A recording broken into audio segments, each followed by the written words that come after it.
Welcome to Fundamentals of General Chemistry. In this video, we tackle the concept of energy. Let's get started.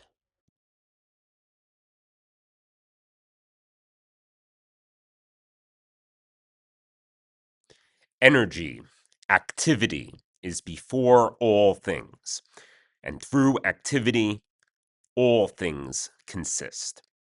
Attractions make things one. Repulsions make things different. But what is doing the attracting? What is doing the repelling? The activity that does all things, that does everything, is not a thing. It is literally active no thingness, what physicists call a field.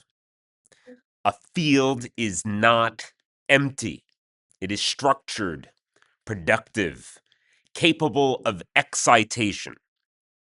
Particles are stable excitations of this underlying field, localized, countable, carriers of conserved quantities like energy, momentum, and charge. They are experimentally verified through their interactions, but never directly apparent in themselves. Particles are emergent phenomena.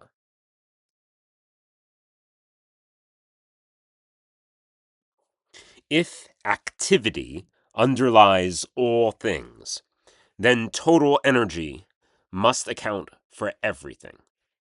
E total is equivalent to all of the potential energy and all of the kinetic energy. Hidden energy, potential energy, that is attraction and repulsion. Manifest energy, kinetic energy, that is motion. Work moves bodies. Heat moves particles. Every apparent body is made of unapparent particles. So we refine that E total is equal to all of the energy external to a body plus all of the energy internal to a body. And that becomes E total is equal to all the potential energy external and all the kinetic energy external plus all the potential energy internal and all the kinetic energy internal. External energy is about motion of the whole body, while internal energy is about the motion and interaction of the particles within it.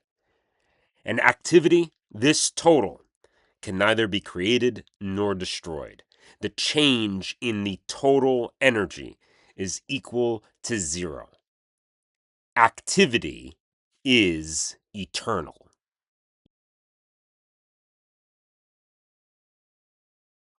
Now let's isolate a certain body.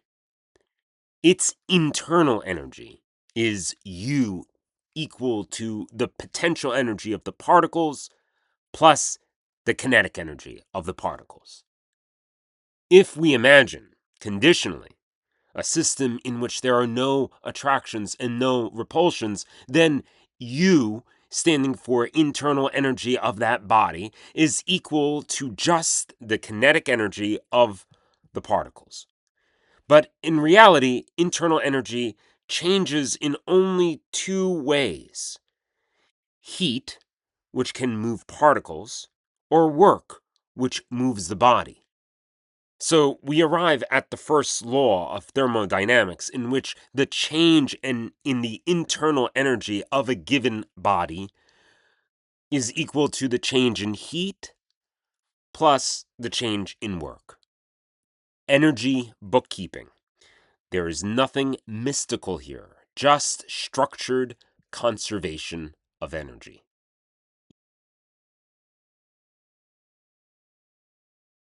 In the case of a body made of particles with no attractions and no repulsions, we realize how little we actually know about the total energy content of the particles themselves. Indeed, such particles may be made of other particles, and the relation of such particles inside particles would mean the possibility of their own attractions and repulsions having their own potential energy and kinetic energy.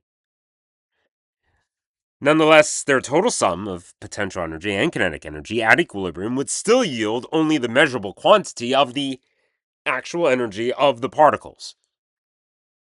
If we therefore consider the sum of all the potential energy and kinetic energy of the particles themselves, we represent this as the total energy content of the system in its existence, or what we call enthalpy.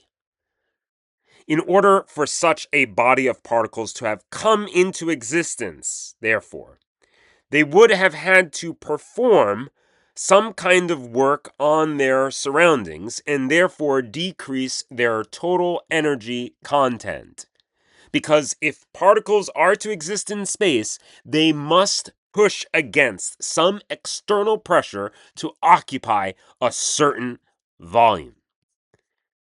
Therefore, enthalpy is internal energy plus the energy required to exist against external pressure.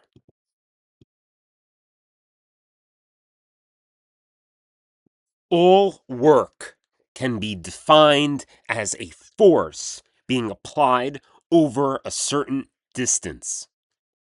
Since pressure is equal to force per given area, the work required to expand into existence would be equal to the pressure multiplied by the given region of space that the particles have come to occupy at equilibrium.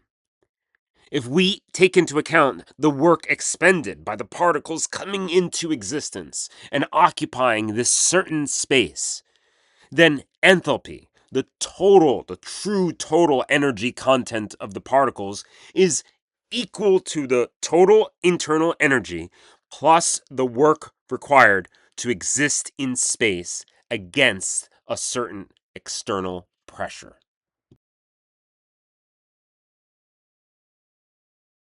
Now, here's the key in application. If we apply a constant external pressure against this certain body of particles and allow them to expand or contract as they change, then any change in the enthalpy of the particles would be equal to the change in the internal energy plus any constant pressure change in volume work that may be performed.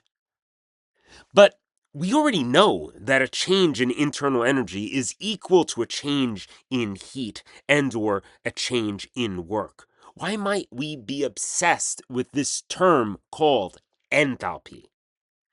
Because internal energy is related to the potential energy of these particles, and this is what we desire to study. If we isolate the system's change only to the change in potential energy within the system, we reveal the hidden attractions and hidden repulsions at work inside of them.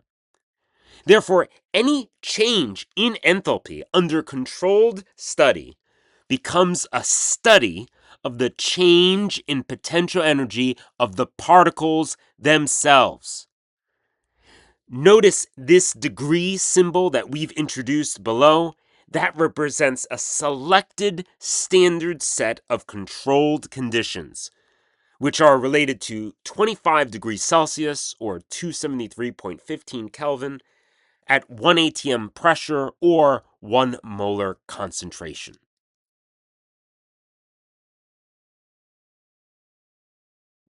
And this is the link to calorimetry. If constant pressure change in volume work is the only work performed, then any remaining change in internal energy will be due to some flow of heat.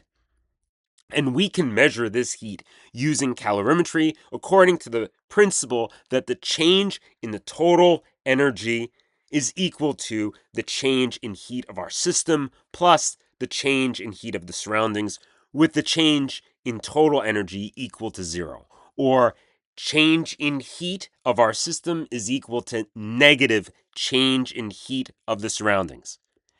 Since we cannot measure the system's potential energy directly, we measure the heat change in the environment according to this principle, where we measure the change in temperature of a given substance in relation to its heat capacity and mass.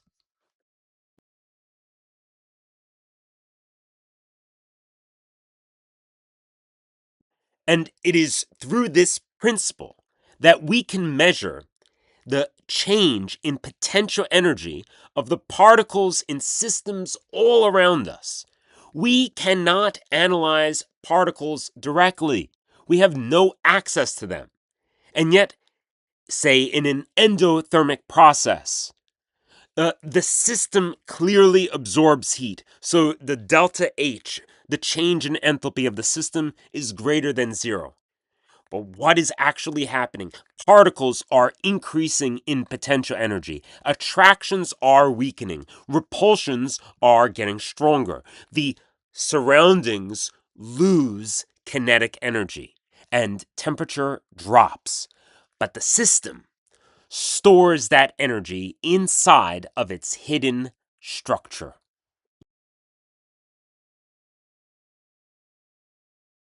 And for every exothermic process, delta H, the change in enthalpy of the system, is less than zero.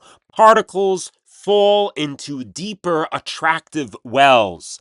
Potential energy decreases. Hidden energy is released as kinetic energy of the surroundings.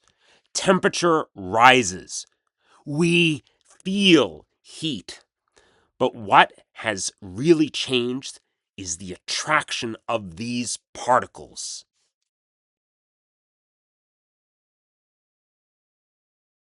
Now, although energy literally forms and is forming in formation the world, force is the slope or the gradient of that information. We already know that the change in potential energy of our system is equal to negative change in kinetic energy of the surroundings. As potential energy decreases in our system, kinetic energy increases in the surroundings. But now we can shrink that change to something infinitesimal. Don't be afraid of the calculus notation.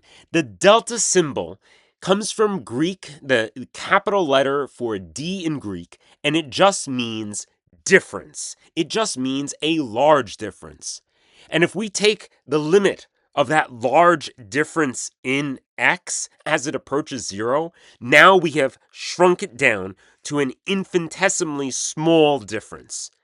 And that's what we refer to when we refer to an instantaneous slope, an instantaneous rate. And force is the instantaneous spatial rate of change of potential energy. Force is how energy is reorganizes itself in space. Therefore, we have fundamental forces, but again, these are all just aspects of energy's activity in space. Gravitational force attracts mass. Electromagnetic force attracts opposite charges and repels like charges. The strong nuclear force binds together, attracts nucleons inside every nucleus. But again, forces are only a very useful construction for our understanding. But energy is what generates this temporality in space. Energy is structured being. Force is how that structure unfolds through changes. When a force is enacted, motion changes.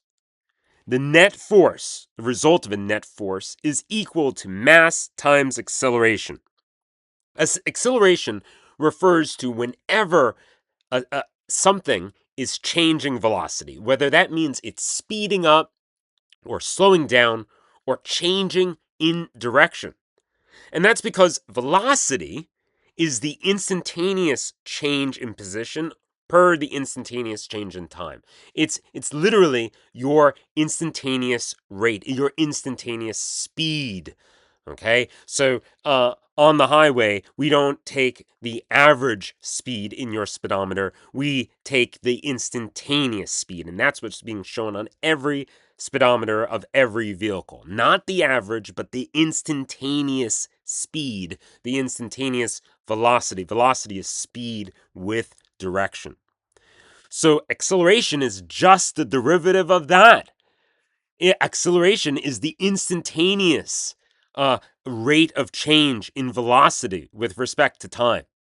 Again, the uppercase delta just means a finite difference versus the lowercase d means an infinitesimally small difference. And to describe instantaneous changes, we need that calculus notation. And with those core ideas, we can make a safe space for some essential calculus that we will see in all of general chemistry. We start at the top left. Notice that the difference doesn't matter if it's a big difference or infinitesimally small difference. What's the difference of a constant? Well, if a constant doesn't change, the difference of a constant that doesn't change is always equal to 0. If I take the infinitesimally small difference of x with reference to the infinitesimally small difference of x, well, that can only equal 1. Notice how we introduce a very useful quote-unquote trick here, that the infinitesimal difference in x would be equal to x plus the infinitesimally difference of x minus x. And in simplifying, we can see d of x over d of x is equal to 1. If we apply the same quote-unquote trick in the next example, where I'm trying to find the derivative of x squared, you can clearly see all we need is just to expand using algebra. And once we get to the end in our simplifying, we realize that in the limit as delta x approaches 0, we get the result of 2x. And you can see if we were to have the derivative of a constant multiplied by x, we'd see how that would simplify as well. Therefore, we can introduce a differential power rule. This power rule just basically allows us to take the instantaneous slope of any given function. What's the real practical takeaway? Like going from energy to force. And the integral power rule, if you pay close attention, that elongated S is really just essentially us summing across all of these tiny differences. That's what it means to integrate. And integrate is the a reciprocal function to differentiating. And it allows us essentially to go back, like from force to energy. From this little bit of essential calculus, we can turn our attention to deriving the kinetic energy equation for any body or any particle with mass. Work is the integral from x initial to x final of force being applied over each little difference in x, infinitesimally difference in x. If we define force, net force, as mass times acceleration, we can substitute and we get the integral of mass times acceleration times the d of x. Since mass is a constant, We can kick that out, and we can define acceleration as the instantaneous change in velocity with respect to time. Given that velocity is a function of x, which is also a function of time, we can substitute for dv over dt. We can substitute for that dv over dx times dx over dt. And dx over dt, that's what we've also defined as velocity. That's instantaneous velocity. If we substitute in there, now we notice that we can simplify dx over dx, equivalent to 1. And now we have the integral written in terms of velocity. So now it is mass times the integral over the range of velocity initial to velocity final of velocity times the infinitesimal change in velocity.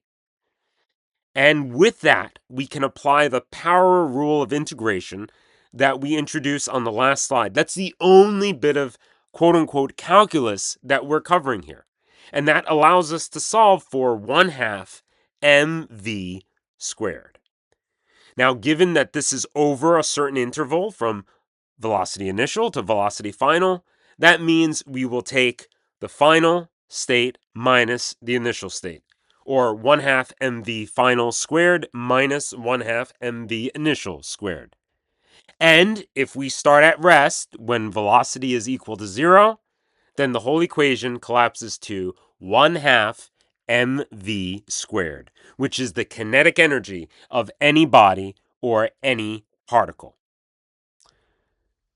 With that, that closes the first video for fundamentals of general chemistry. Remember, energy is structured activity, while force is its spatial derivative, and time is revealed through energy's changes. Calculus is the language that allows us to move between them. Integration gathers motion into energy. Differentiation unfolds energy into motion. The world, however, is not made of forces. It is made of structured energy, whose gradients generate motion and whose reorganizations we call time. Till next time, Crip.